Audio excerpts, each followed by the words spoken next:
నువ్వెందుకు ఇంకా భయంకరమైన బంధకాల చేత బంధించబడ్డావు?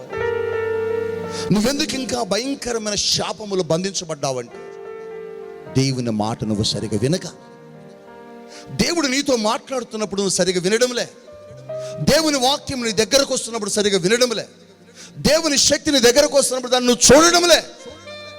అందుకోసమే ఏళ్ల తరబడి నీ జీవితం శాపముతో కట్టబడ్డది. ఏళ్ల సంవత్సరాల తరబడి నీ భర్త త్రాగుడు అనబడే బానిసకు కట్టబడ్డాడు. ఏళ్ల సంవత్సరాల తరబడి నీ బిడ్డలు భయంకరమైన చీకటి సంఖ్యలతో బంధించబడ్డారు. అవెందుకు తెగిపోవడం లేదు? ఆ బంధకాలు ఎందుకు తెగడం లేదు అంటే నువ్వు దేవుని మాట సరిగా వినట్లా.